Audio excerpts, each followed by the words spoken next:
तो आज हम लोग लेक्चर नंबर 1 में बताया गया जितना भी थ्योरी था उसको आज हम लोग लेक्चर नंबर 2 में प्रैक्टिकली समझने का प्रयास करते हैं। देखो, प्रैक्टिकली समझेंगे। मैं लेक्चर नंबर 1 में क्या बताया था कि एडजस्टमेंट क्या है, एडजस्टमेंट की उत्पत्ति कहां से होता है, कहां से ये जन्म ले लेता है, कहां से इसका ये पैदा हो जाता है एडजस्टमेंट, और एडजस्टमेंट को हम क्यों एडजस्ट करें, एडजस्टमेंट को कैसे एडजस्ट करें। इन सारी बातों को मैं वीडियो नंबर 1 में, लेक्चर नंबर 1 में थ्योरी के रूप में क्वेश्चन किया था और कुछ वहां बताने का प्रयास किया था। साथ में मैं बताया था कि अगला जो लेक्चर आएगा, लेक्चर नंबर 2, उसमें प्रैक्टिकली इन सारी बातों का जवाब दिया जाएगा। तो आज हम लोग 1 बाय 1 उन सारी टॉपिक को समझेंगे जो लेक्चर नंबर 1 में बताया गया था। क्या समझना हम लोगों को, एडजस्टमेंट क्या है, कहां से आ रहा है ये, ठीक है, कहां जाएगा ये, इन सारी बात को समझना, जान लेना। एडजस्टमेंट क्या है, कहां से इसकी ओरिजिन हो गई, ओरिजिनेट कहां से हो रहा है ये, उत्पत्ति कहां से हो गई इसकी, एडजस्टमेंट को हम क्यों एडजस्ट करते हैं फाइनल अकाउंट बनाते समय, और एडजस्टमेंट को हम कैसे एडजस्ट करते हैं। इन सारी बातों को प्रैक्टिकली मैं आज यहां पर समझा रहा हूं। एकदम ठीक से इसको पूरे वीडियो को देखना, विदाउट एनी कट। पूरा बेनिफिट लेना है क्लास का तो विदाउट एनी कट आप वीडियो को पूरे देखो, पूरी बात समझ में आने वाला। देखो, मैं एग्जांपल ले रहा हूं, समझना चीजों को समझाने के लिए मैं एग्जांपल ले रहा हूं कि मान लो मेरा अकाउंटिंग ईयर जो है वो 1 जनवरी 1/1/2023 से 31/12/2023 ये मेरा अकाउंटिंग ईयर है। मान लो जनवरी टू दिसंबर, 1 जनवरी को स्टार्ट हुआ है और 31 दिसंबर को एंड होने वाला है, ये मान लो।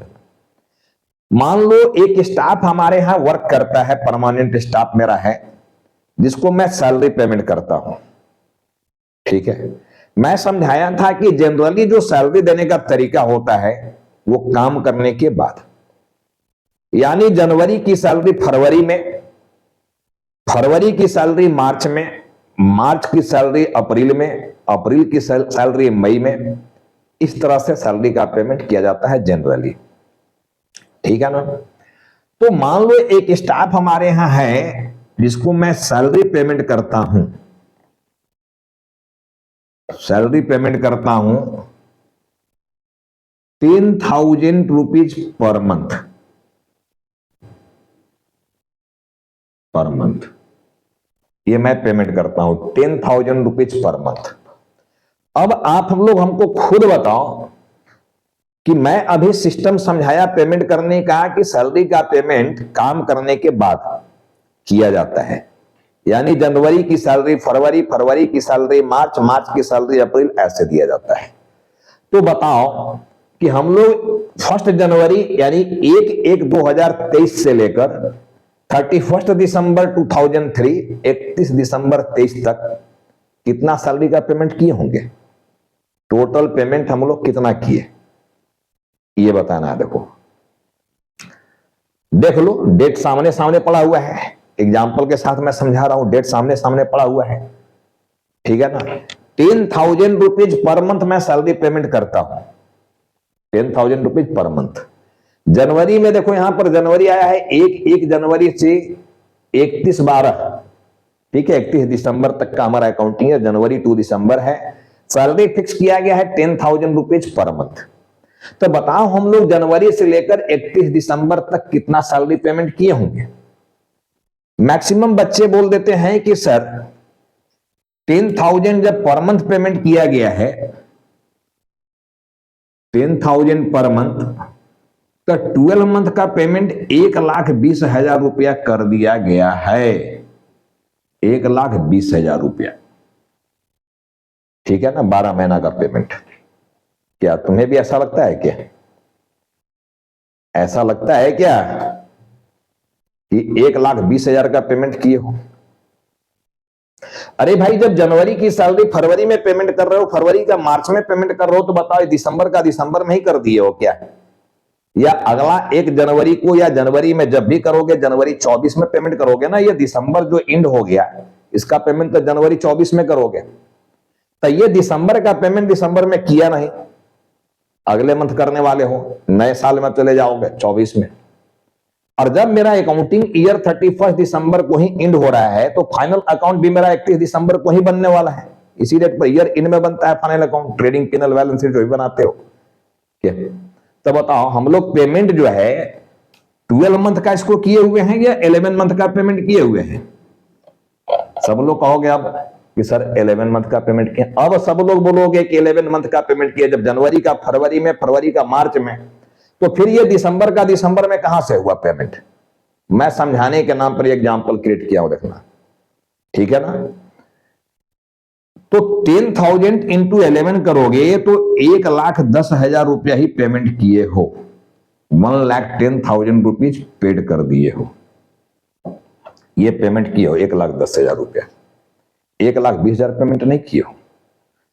अब तुमसे कोई पूछ रहा है कि बताओ बच्चे कि जनवरी से लेकर दिसंबर तक में, ठीक है, सैलरी के रूप में तुम्हारा एक्सपेंस कितना हुआ है?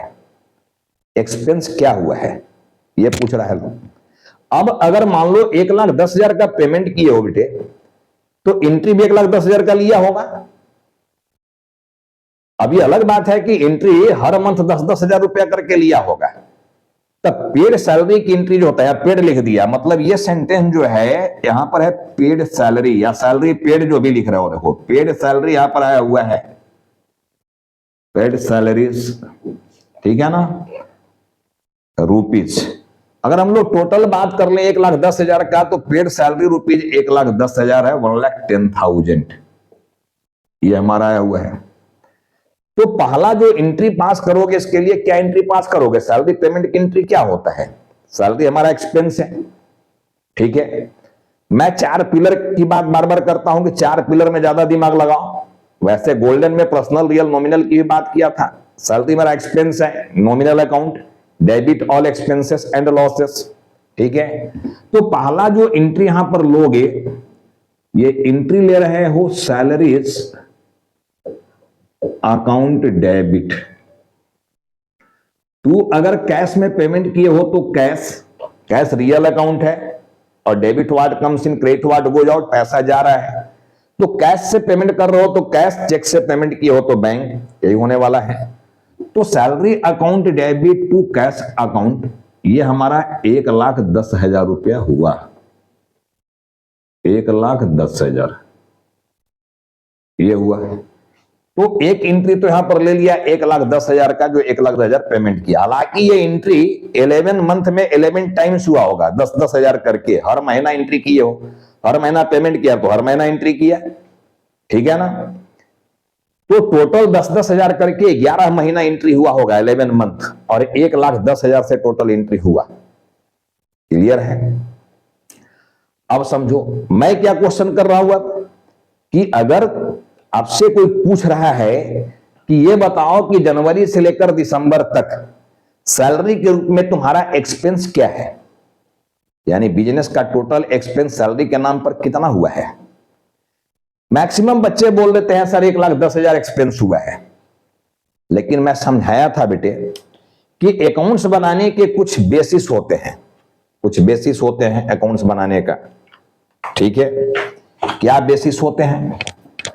मैं पहले भी समझा चुका हूं कि अकाउंट्स बनाने के बेसिस होते हैं, जिसमें एक बेसिस का नाम है एक्रूवल, या कॉन्सेप्ट होता है accrual concept, accrual basis, ACCRUL, accrual basis. देखो अकाउंट्स जो है सारे जगह इसी आधार पर बनाया जाता है, पूरे वर्ल्ड में, नॉट ओनली इन इंडिया, सब जगह एक्रूवल बेसिस। एक्रूवल बेसिस क्या बोलता है कि सेम ईयर की बात सेम ईयर में करो, सेम ईयर की बात सेम ईयर में करो, ना आगे की बात करो ना पीछे की बात करो। लेकिन जिस ईयर का अकाउंट्स बना रहे हो उस ईयर का 100% बात करो, 100%, नॉट 99%, नॉट 101%। कितना बात करना है? 100%, ये बात करना है। ठीक से समझने के प्रयास करना। एक रूरल कॉन्सेप्ट, क्या मजेदार कॉन्सेप्ट समझना, इसको समझना बहुत जरूरी है। एक रूरल कॉन्सेप्ट एकदम क्लियर बोल रहा है कि सेम ईयर की बात सेम ईयर में करो, न आगे की बात करो और न पीछे की बात करो। न हमको आगे की बात करना है, यानी ना हमको 24 की बात करना है, ना हमको उसके पहले 22 की बात करना है। यह कह रहा है न आगे की बात करो न पीछे की बात करो, लेकिन जिस ईयर का अकाउंट्स बना रहे हो उस ईयर का 100% बात करो, नॉट 99%, नॉट 101%। अब 99% और 101% क्या, उस पर मैं आऊंगा, ठीक है, बहुत जल्द मैं आ रहा हूं, बट 100% बात करना है। कहने का मतलब है इस कॉन्सेप्ट का कि कोई भी ऐसा एक्सपेंस जिसका बेनिफिट ले चुके हो, तो जिस ईयर में उसका बेनिफिट लिए हो वो एक्सपेंस उसी ईयर का माना जाएगा और उसका एंट्री वहीं किया जाएगा। समझ में आया क्या बोला जा रहा है? समझ में आया क्या बोला जा रहा है? कि कोई भी एक्सपेंस जिसका बेनिफिट जिस समय लिया गया, मान लो ये दिसंबर में काम करने वाला काम किया है कि नहीं किया है, जो भी स्टाफ है जिसका पेमेंट करना था दिसंबर में, ये काम किया कि नहीं किया? सब लोग कहोगे काम कर दिया है सर, लेकिन तुमने पेमेंट किया नहीं किया? क्योंकि पेमेंट का सिस्टम क्या बनाया हो, काम करने के बाद देना है, जनवरी का, फरवरी, फरवरी का मार्च देना है। इसलिए पूरे 12 महीना का पेमेंट नहीं किया हो। देखो पूरे 12 महीना का पेमेंट करते तो 1,20,000 का एंट्री जाता है, 1,20,000 पेमेंट माना जाता है। लेकिन तुम 11 महीना का केवल पेमेंट किए हो 1,10,000 और एंट्री भी 1,10,000 का लिए हो। जितना पेमेंट किया उतना ही का एंट्री लिए हो, सीधी सी बात है। 11 महीना का पेमेंट किया, 11 महीना का एंट्री लिया। मेरा कहने का मतलब है कि मैक्सिमम बच्चे ये समझ लेते हैं कि सैलरी के नाम पर बिजनेस का एक्सपेंस 1,10,000 हुआ है, बट ऐसा नहीं है बेटा। सैलरी के नाम पर हमारा एक्सपेंस 1,20,000 हुआ है, क्योंकि मैं दिसंबर में भी तो काम का बेनिफिट लिया हूं ना जी। दिसंबर में काम करने वाला काम कर ना दिया रे भाई। तो जब वो काम कर दिया है तो क्या पैसा छोड़ देगा? वो पैसा नहीं लेगा क्या? लेगा ना जी। पैसा छोड़ कैसे देगा? वो सैलरी तो हम उसको देंगे। ठीक, हम 31 दिसंबर को नहीं दिए हैं, 31 दिसंबर को नहीं दिए तो हम आगे देंगे 1 जनवरी को, 2 जनवरी को, 5 जनवरी को, 10 जनवरी को, जब भी पेमेंट करेंगे। लेकिन 24 में पेमेंट करेंगे उसका। लेकिन जब 24 में पेमेंट करोगे तो क्या वो एक्सपेंस 24 का बोला जाएगा? 24 का पेमेंट, 24 में तो हम पेमेंट कर रहे हैं, लेकिन 24 का पेमेंट कर रहे हैं या 23 का पेमेंट कर रहे हैं? 2023 का पेमेंट कर रहे हो 24 में, तो 2024 का एक्सपेंस नहीं कहलाएगा। वो एक्सपेंस कब का कहलाएगा? वो 23 का। समझ में आ गया बात? एक रूरल कॉन्सेप्ट यही कह रहा है कि सेम ईयर की बात सेम ईयर में करो, ना आगे की बात करो ना पीछे की बात करो, लेकिन जिस ईयर का अकाउंट्स बना रहे हो उस ईयर का 100% बात करो। 100%, नॉट 99, नॉट 101, ये बोल रहा है। 100% का मतलब पूरे दिसंबर तक, यानी ईयर एंड तक का जो पेमेंट कर दिए हो, न कम न ज्यादा, 100% है। अगर ईयर एंड तक पूरे 12 महीना का पेमेंट करना था, अगर पूरे 12 महीना का पेमेंट कर दिए हो तो 100% कहलाएगा, और 12 महीना से कम पेमेंट किए हो तो 99% बोल रहा है। ठीक है, और 12 मंथ से ज्यादा पेमेंट कर दिए हो तो 101% बोल रहे हैं। परसेंटेज को समझ लेना, मेरा परसेंटेज का मतलब क्या है। हमें अकाउंट्स 12 मंथ का बनाना है तो पेमेंट भी 12 मंथ का चाहिए। अब कहोगे सर कोई स्टाफ बीच में ज्वाइन किया है, हाँ तो बीच में ज्वाइन किया, मान लो वो हमारा अकाउंट ईयर जनवरी टू दिसंबर है, अब कोई 1 जून को ज्वाइन किया है, तो 1 जून से लेकर दिसंबर तक का पेमेंट करेंगे हम लोग, ठीक है ना। जून से दिसंबर तक का पेमेंट करेंगे, तो जून हो गया, जून, जुलाई, अगस्त, सितंबर, अक्टूबर, नवंबर, दिसंबर, 7 महीना हो गया जी। ठीक है, तो 7 महीने का पूरा पेमेंट, यानी ईयर एंड तक का पेमेंट किए हो कि नहीं किए हो, ये देखना हमको। अगर मान लो पुराना स्टाफ है, जनवरी से ही वो पिछले समय से काम कर रहा है, तो जनवरी से दिसंबर पूरे 12 महीना का पेमेंट होना चाहिए था। पूरे 12 महीना का पेमेंट हुआ है कि नहीं हुआ है, ये जानना है। ठीक है, पूरे 12 महीना का पेमेंट किए हो तो उसको 100% बोला जाएगा। यानी दिसंबर तक का पेमेंट कर दिए हो तो 100% बोला जाएगा, दिसंबर तक का पेमेंट नहीं किए हो तो 99% बोला जाएगा, और दिसंबर के आगे का भी पेमेंट कर दिए हो तो 101% बोला जाएगा। अब बोलो सर आगे का पेमेंट कैसे हो जाएगा? अरे भाई कोई भी स्टाफ मेरा पुराना है, उसके घर में मान लो कोई अर्जेंसी आ गया, पैसे का बहुत ज्यादा अर्जेंसी आ गया, और हमारा स्टाफ हमसे रिक्वेस्ट कर रहा है कि सर अगले मंथ वाला भी सैलरी हमको पेमेंट कर दीजिए, एडवांस सैलरी दे दीजिए हमको, अगले मंथ हमारा पेमेंट मत कीजिएगा। तो कंपनी क्या करेगा, बिजनेस क्या करेगा, उसको देगा कि नहीं देगा? जनरली देगा, दिया जाता है, यानी एडवांस पेमेंट भी किया जाएगा। समझ में आ गया बात? हम रेंट की बात करें, घर में जब रहते हो, किसी घर में किराए पर रहते हो, तो क्या रहने के बाद पैसा लेता है लैंडलॉर्ड? यार पहले ही ले लेता है पैसा, तो एडवांस तो देते हो उसको, रहने के बाद कहां देते हो? वहां कॉन्सेप्ट दूसरा हो जा रहा है, देखो, ठीक है ना? तो मेरा 99%, 100%, 101% का मतलब क्या हो गया, ये बात समझ में आ गया? पूरे दिसंबर तक का, यानी ईयर इन जो भी है, अभी हम ईयर इन यहां लिया दिसंबर, ईयर इन तो 31 मार्च भी होता है ना जी, फाइनेंशियल ईयर रहेगा तो अप्रैल टू मार्च हो जाएगा फाइनेंशियल ईयर में, ईयर एंडिंग 31 मार्च, ठीक है? तो मेरा कहने का मतलब है कि अगर ईयर एंड तक का पेमेंट कर दिए हो तो वो 100% कहलाएगा, लेकिन ईयर एंड तक का पेमेंट नहीं करके कम पेमेंट किए हो तो 99%, और ज्यादा पेमेंट कर दिए हो तो 101%। ठीक से मेरा परसेंटेज समझना, अगर एडजस्टमेंट को क्लियर समझना है, याद नहीं करना, रटना उठना नहीं है यार, तो ठीक से मेरी बात को समझने की प्रयास करना, मैं क्या बोल रहा हूं एकदम क्लियर, हम प्रैक्टिकली समझा रहा हूं, ठीक है? कोई भी किताब ये खोल के इतनी बात समझा नहीं रहा है, पूरे बाल का खाल नहीं उखाड़ रहा है यहां पर, मैं पूरा उखाड़ कर दिखा रहा हूं, देखो बाल का खाल क्या है यहां, ठीक है? एक्रूवल कॉन्सेप्ट क्या बोल रहा है, ये जानने की प्रयास करना है। तो चलो, अगर कोई हमसे बोलता है कि आप बताओ कि इस ईयर में सैलरी के नाम पर एक्सपेंस क्या हुआ, तो अब ये समझ गए हो क्या हुआ है एक्सपेंस? 1,20,000, नॉट 1,10,000, 1,20,000 का पूरा बेनिफिट ले चुके हो तुम। पेमेंट 1,10,000 किए हो, पेमेंट 11 महीना का किए हो, पेमेंट ये 12वां महीना का नहीं किए हो। पेमेंट तो 1,20,000 करना था, लेकिन 1,20,000 पेमेंट नहीं करके 1,10,000 पेमेंट किए हो, और जितना पेमेंट किए हो उतना ही का एंट्री लिए हो, और एंट्री के आधार पर ये कह दे रहे हो कि हमारा तो सैलरी के नाम पर एक्सपेंस हुआ 1,10,000। नहीं, एक्रूवल को फॉलो करो। एक्रूवल ये क्या कह रहा है, सेम ईयर की बात सेम ईयर में करो।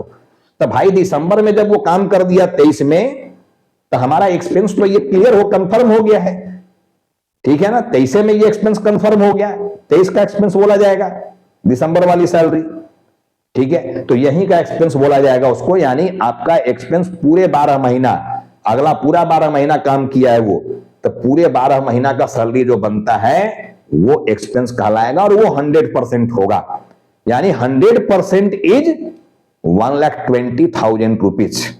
लेकिन 120,000 में, 1,20,000 में आउट ऑफ 1,20,000, ठीक है, तुम पेमेंट कितना किए हो? You have paid rupees 1,10,000 only ना। तो हमारा पेमेंट 1,20,000 का बन रहा था, 1,10,000 से पेमेंट किया, मतलब 99% किए हो। ज्यादा वाला मामला तो है नहीं, 1,20,000 से ज्यादा पेमेंट करते तब ज्यादा वाला मामला होता है, लेकिन यहां कम पेमेंट किए हो, दैट इज 99%।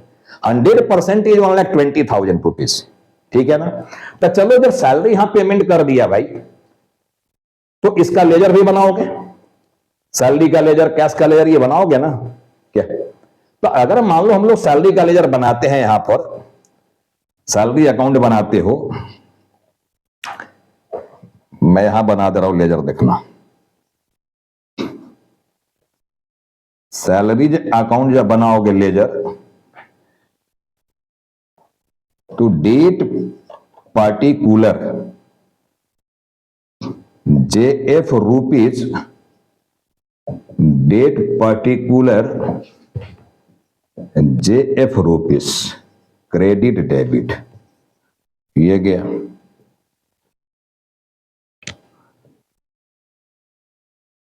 देखो भाई, बाई N2, अब ये सैलरी यहां डेबिट में आया है, तो हम लोग भी डेबिट में उल्टा नाम लिखेंगे, देखो कैश, अमाउंट है 1,10,000, 1,10,000 रुपीज, ये लिख दिए। ऐसे बनता है लेजर में, लेजर बनाने सिखा दिए हैं, तो ये लेजर बन गया देखो 1,10,000। अब हम लोग यहां पर क्या करेंगे, इसका बैलेंस निकाल देते हैं। तो 1,10,000 जब यहां पर आया 1,10,000 रुपीज, तो 1,10,000 यहां भी आना चाहिए।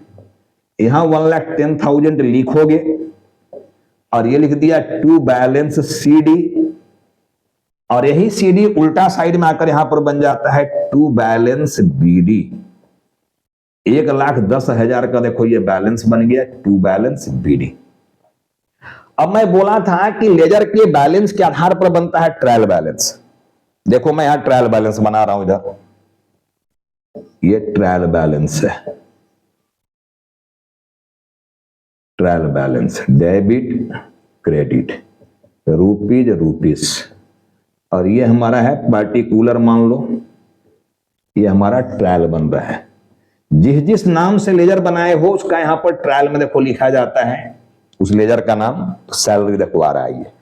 अब बताओ सब लोग की सैलरी में जो बैलेंस हम लोग निकाले हैं यहां पर 1,10,000, ये कौन सा बैलेंस शो कर रहा है? मैं बैलेंस देखने का तरीका सिखाया हुआ हूं कि लेजर में जिधर BD आएगा वही हमारा बैलेंस होगा, या लेजर में जिधर का अमाउंट ज्यादा होगा वही हमारा बैलेंस होगा। तो देखो BD हमारा डेबिट साइड में है, मतलब डेबिट बैलेंस। अमाउंट भी देखो डेबिट का ही ज्यादा है, क्रेडिट में कोई अमाउंट नहीं था, मतलब डेबिट बैलेंस। तो डेबिट में हम लोग यहां पर लिखेंगे देखो 1,10,000 रुपया, ये लिख देंगे डेबिट में। अब देखो जर्नल आया, लेजर आया, ट्रायल आया। अब इसी ट्रायल की मदद से क्या करते हो, ट्रेडिंग P&L बैलेंस शीट बनाते हो, यही करते हो ना। तो अगर मान लो अब हम लोग यहां पर बनाते हैं, अब हम लोग अगर यहां पर बनाते हैं ट्रेडिंग एंड P&L अकाउंट, अगर हम लोग ये बनाते हैं, मान लो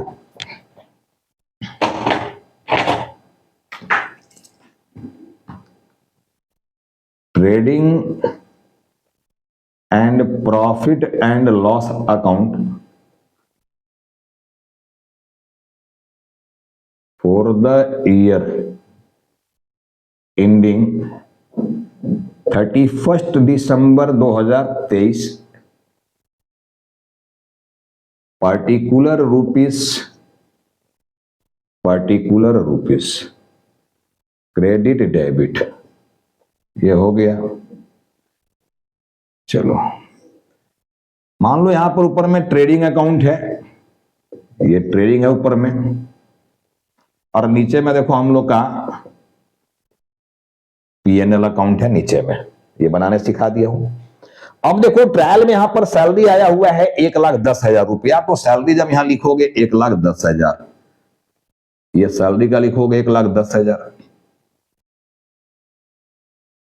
मान लो ट्रेडिंग अकाउंट से हम लोग ग्रॉस प्रॉफिट यहां पर निकाले हुए हैं, ग्रॉस प्रॉफिट सारा कुछ मैं दिखा दे रहा हूं, मैं ट्रेडिंग P&L बना दिया हूं। देखो opening stock, purchase, direct expense जो भी आता है इधर में, बाई सेल्स, क्लोजिंग स्टॉक, ये सब मैं कुछ लिख नहीं रहा हूं। ये जान लेना कि मान लो यहां पर ग्रॉस प्रॉफिट हमारा आया हुआ है वो 1,50,000 रुपया, तो यही ग्रॉस प्रॉफिट देखो इधर आ जाता है 1,50,000 रुपया। अब इसके आधार पर यहां पर नेट प्रॉफिट निकालोगे NP, तो जब NP निकालोगे यहां देखो भाई 1,50,000 यहां आ गया, ये 1,50,000 यहां भी आना चाहिए। अब NP निकल रहा है देखो 40,000 रुपया। मान लो हमारा ट्रायल में बस यही इंफॉर्मेशन था सैलरी, और उसको हम लोग यहां दिखाए हैं 1,10,000, और इसके आधार पर मैं यहां पर निकाल दिया नेट प्रॉफिट 40,000, ये निकाल दिया मान लो। अब बताओ मैक्सिमम स्टूडेंट जो वीडियो को देख रहे हो, ये जो प्रॉफिट मैं निकाला ये प्रॉफिट सही है या गलत है? ये प्रॉफिट मेरा सही है या गलत है? जो प्रॉफिट मैं निकाला हूं वो सही है या गलत है? ये समझाओ, सही है या गलत है? क्या कुछ लोग बात को पकड़ लिया होगा, कुछ लोग बात को नहीं पकड़ रहा होगा, सही है या गलत है नहीं भी पकड़ा होगा, कुछ लोग बात को समझ गए होंगे। देखो 1,10,000 सैलरी का अमाउंट यहां दिखा रहे हो, जो कि ट्रायल में 1,10,000 ही आया हुआ है क्या? यही ना आया है जी। लेकिन हम एक्रूवल कॉन्सेप्ट की बात किए। जब मैं एक्रूवल कॉन्सेप्ट की बात किया तो एक्रूवल के आधार पर मैं क्या समझाया था, सैलरी के नाम पर 1,10,000 खर्च हुआ या 1,20,000 खर्च हुआ? 1,20,000 खर्च हुआ है। तो 1,20,000 ने यहां दिखाना चाहिए था। रियल एक्सपेंस जो है वो 1,20,000 रुपीज है, तो 1,20,000 यहां दिखना चाहिए था। प्रॉफिट तो अभी आया है 40,000, लेकिन 40,000 इज नॉट करेक्ट। ये करेक्ट प्रॉफिट नहीं है, क्योंकि सैलरी का अमाउंट ही करेक्ट नहीं है। अरे भाई, तुम जितना काम लिए हो उतना का पेमेंट कहां किया? पेमेंट तो 11 महीना का किए हो, एंट्री भी 11 महीना का लिए हो, लेजर भी 11 महीना का बनाए हो, ठीक है, और ट्रायल में भी 11 महीना का सैलरी यहां भेजे हो। क्या? तो एक्रूवल तो कहीं फॉलो नहीं हो रहा है। अब देखो होता क्या है, ये ट्रायल के बाहर अब 1,10,000 ट्रायल में आया। ये बात तो समझ लो, खेला तो सब लोग समझ गए हो कि यहां पर 1,20,000 होना चाहिए था। अगर यहां पर 1,20,000 रुपया हम लोग लिखते तो फिर हमारा नेट प्रॉफिट 30,000 रुपया होता, 30,000। और 30,000 is correct profit. Trading and PNL account बनाने का मकसद मैं क्या समझाया था? क्या? To find out only net profit या net loss, not only profit and loss, but correct profit and loss. Correct profit and loss चाहिए। तब प्रॉफिट लॉस तो अभी भी आ रहा है, लेकिन क्या ये करेक्ट है? करेक्ट नहीं है। करेक्ट इज 30,000 ना जी। ये 1,10,000 नहीं 1,20,000 होना चाहिए। लेकिन तुम्हारा तो लेजर ही 1,10,000 बता रहा है, क्योंकि तुम्हारा जर्नल ही 1,10,000 का हुआ है। और जब लेजर 1,10,000 बताया है तो ट्रायल भी 1,10,000 बता रहा है। और जब ट्रायल 1,10,000 बता रहा है तो पीएनएल में भी 1,10,000 भेज रहे हो। क्या छोड़ रहे हो? कितना अमाउंट छोड़ दिए हो? कितने का एंट्री नहीं किए हो? दिसंबर वाला सैलरी जो पेमेंट नहीं किए हो उसका एंट्री नहीं लिए हो। देखो, दिसंबर वाला जो हमारा सैलरी बन रहा था, यानी 31/12/2023 का एक ट्रांजैक्शन है, जिस ट्रांजैक्शन का नाम है, देखो एंट्री नंबर 2 बनता है ये salary outstanding. Salary outstanding rupees 10,000, rupees 10,000। ये सैलरी जो हमारा है ये आउटस्टैंडिंग हमारा हो जा रहा है 10,000 रुपीज। एक ट्रांजैक्शन देखो ये भी है जिसका पेमेंट नहीं किया, वो भी तो ट्रांजैक्शन है जी। एक्रूवल कॉन्सेप्ट कहता है कि अगर काम करा लिए हो, पेमेंट नहीं किए हो, तब पेमेंट नहीं करने की भी एंट्री करो, क्योंकि जहां का एक्सपेंस है वही दिखाना है। ठीक है, सेम ईयर की बात सेम ईयर में करना है, ना आगे की बात ना पीछे की बात करना है। तो चूंकि ये वाला ट्रांजैक्शन की एंट्री लिए ही नहीं हो, तो जब एंट्री नहीं लिया तो लेजर में नहीं गया। देखो, लेजर में नहीं गया तो ट्रायल में नहीं गया। अब ट्रायल में नहीं गया तो ट्रायल के बाहर आने लगा, देखो एडजस्टमेंट बोलकर। यहां एडजस्टमेंट बन गया नंबर 1, ठीक है, आउटस्टैंडिंग सैलरी ये बन गया। देखो, आउटस्टैंडिंग सैलरी रुपीज 10,000 ये ट्रायल के बाहर आ गया। देख लो, आउटस्टैंडिंग सैलरी रुपीज 10,000 ये ट्रायल के बाहर आ गया। मैं पिछले वीडियो में क्या समझाया था कि जनरली जो एडजस्टमेंट होते हैं वो ट्रायल के बाहर होते हैं, लेकिन कभी कभी कुछ एडजस्टमेंट ट्रायल के अंदर भी होते हैं। और जनरली एडजस्टमेंट का जो इंपैक्ट होता है वो 2 अकाउंट पर पड़ता है या 2 जगहों पर पड़ता है जनरली। बट कभी कभी कुछ एडजस्टमेंट का इंपैक्ट 2 से अधिक जगह पर या 2 से कम जगह पर भी पड़ता है, जिस पर 1 बाय 1 आएंगे, समझाएंगे। पहले तो मेरा यह बताने का मकसद था आज का क्लास में कि एडजस्टमेंट क्या है, एडजस्टमेंट की उत्पत्ति कहां से होता है। देखो, एडजस्टमेंट की उत्पत्ति लेजर से होता है। लेजर से किसी भी एडजस्टमेंट की उत्पत्ति कहां से हो रहा है, ऑरिजिनेट कहां से हो रहा है, ये लेजर से। अगर इस ट्रांजैक्शन की एंट्री मैं कर देता और करके लेजर में पोस्टिंग ले लेता तो लेजर बैलेंस 1,20,000 बताता। और जब लेजर 1,20,000 का बैलेंस बताता तो हमारा ट्रायल में भी 1,20,000 जाता यहां पर। और जब 1,20 वहां चला ही जाता तो फिर ये एडजस्टमेंट बनकर बाहर नहीं आता। यानी जिस ट्रांजैक्शंस की रिकॉर्डिंग नहीं किए हो, एंट्री नहीं लिए हो, तो ना वो लेजर में गया ना वो ट्रायल में आया। तो फिर आ कहां रहा है वो? ट्रायल के बाहर। और ट्रायल के बाहर जब आ रहा है तो एडजस्टमेंट कहला रहा है वो। तो पहले तो एडजस्टमेंट की उत्पत्ति कहां से होता है, इसकी रिप्लाई सबको मिल गया। एडजस्टमेंट की उत्पत्ति कहां से हो रहा है? लेजर से। क्लियर है ना? अब एडजस्टमेंट को क्यों एडजस्ट करें? एडजस्टमेंट को क्यों एडजस्ट करें? मतलब नहीं, हम एडजस्ट करेंगे सैलरी 1,10,000 यहां दिखाएंगे तो हमारा करेक्ट प्रॉफिट निकल रहा है क्या? करेक्ट प्रॉफिट जो हमारा है ये 40,000 है या करेक्ट प्रॉफिट हमारा 30,000 है, 30,000? Correct profit is 30,000, not 40,000। क्योंकि correct amount of salary is ₹1,20,000, not 1,10,000। 12 महीना का पूरा सैलरी 1,20,000 यहां जाना चाहिए था, 1,10,000 भेजो रे भाई, और उसके आधार पर नेट प्रॉफिट निकाल दिया। तो अगर हम लोग एडजस्टमेंट को, जो 10,000 रुपए का ये एडजस्टमेंट बन गया, उसको हम लोग एडजस्ट नहीं करेंगे तो करेक्ट प्रॉफिट मिलेगा क्या? नहीं मिलेगा। तो एडजस्टमेंट की उत्पत्ति लेजर से होता है। एडजस्टमेंट को क्यों एडजस्ट करना पड़ता है? क्यों एडजस्ट करते हैं? To find out correct profit and loss. To find out correct profit and loss, adjustment को एडजस्ट करना होगा। अब एडजस्टमेंट को कैसे एडजस्ट करें? सबसे बड़ा सवाल तो यही है, एडजस्टमेंट को कैसे एडजस्ट करें। देखो, तो जब एडजस्टमेंट को एडजस्ट करने की बात आ गया तो कैसे एडजस्ट किया जाता है एडजस्टमेंट? मैं हिंट्स किया था, देखना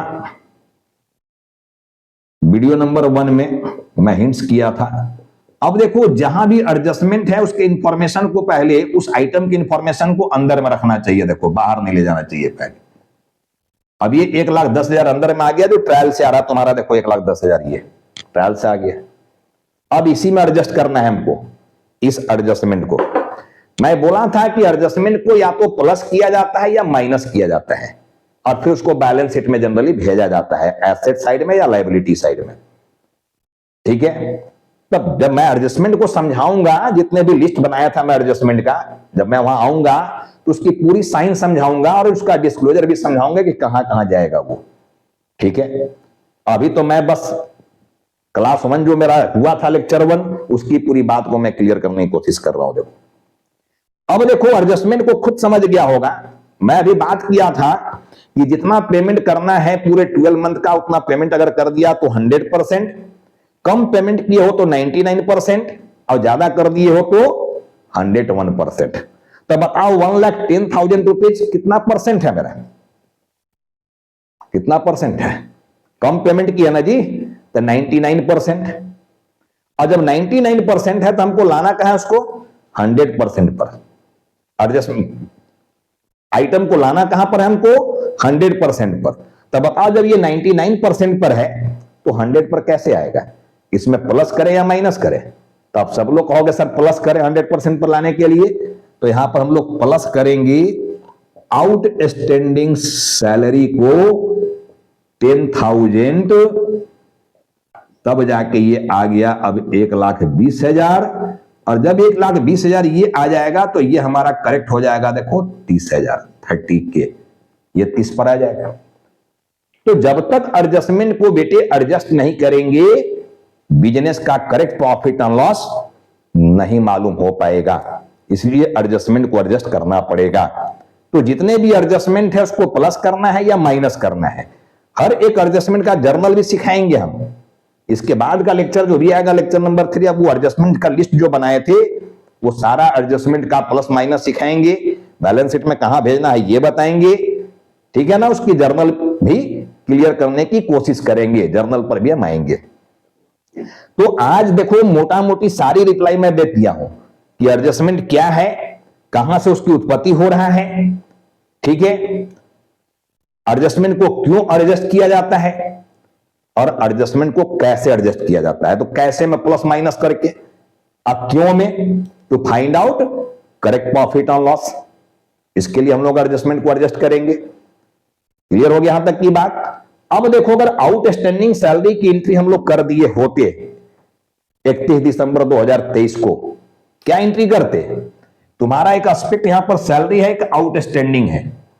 आउटस्टैंडिंग लायबिलिटी होता है, देखना ये लायबिलिटी है और ये एक्सपेंस है सैलरी। तो इसकी एंट्री बनता है salary account debit to outstanding salary account, ये बनता है। तो 10,000 से ये एंट्री अगर ले लिया गया होता उसी समय, तो बताओ यहां सैलरी डेबिट में है तो हम भी डेबिट में यहां पर लिखते, देखो उल्टा नाम आउटस्टैंडिंग सैलरी, ये लिखते 10,000।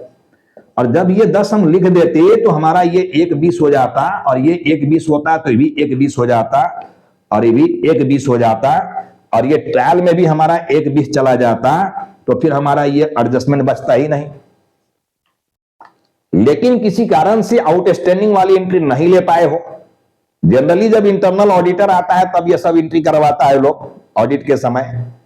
अकाउंटेंट जनरली जितना पेमेंट करता है उतना ही एंट्री लेकर लेजर बना देता है, ट्रायल बना देता है, ठीक है ना, और फाइनल अकाउंट बना देता है वो। लेकिन ऑडिटर आके फाइनलाइजेशन का काम चल रहा है, तो फाइनलाइजेशन काम में क्या चल रहा है भाई, ऑडिटर जब आते हैं तो वही फाइनलाइज करते हैं। उनके दिमाग में सेट रहता है कि हाँ स्टाफ का पेमेंट पूरे साल का हुआ है कि नहीं हुआ है, उसमें एडजस्टमेंट हो सकते हैं, अकाउंटेंट एडजस्टमेंट को एडजस्ट किया है कि नहीं किया है, ये सब ऑडिट का विषय है। देखो जब ऑडिटर आते हैं इन सब चीजों को चेक करते हैं। तो आज की क्लास में मैं बहुत कुछ सिखाने की प्रयास किया, देखो समझाने की प्रयास किया, रियल चीज से भेंट कराने की मैं कोशिश किया हूं। तो आज की क्लास को देखो हम यहीं पर स्टॉप कर रहे हैं। लेक्चर नंबर 3 में अब जो भी एडजस्टमेंट का डिटेल्स दिए हुए हैं, लिस्ट बनाए हुए हैं, उस पर हम लोग 1 बाय 1 डिस्कस करेंगे, बात करेंगे। उसकी जर्नल क्या होगा, उसका प्लस माइनस का साइन क्या होगा, और बैलेंस शीट में कहां भेजा जाएगा, ठीक है। तो चलो, हमको पूरी उम्मीद है, पूरा विश्वास है कि ये क्लास सबको समझ में आ गया होगा, ठीक है। इसको पूरा विदाउट कट किए हुए पूरे वीडियो को ढंग से देखिए, घर में प्रैक्टिस कीजिए, बार बार रिमाइंड करके, जहां नहीं समझ पाते हो बात को, वीडियो को देखो, समझ में पूरी बात आएगी। हम लोग बहुत जल्द मिलते हैं, देखो लेक्चर नंबर 3 में अब एडजस्टमेंट की डिटेल्स के साथ।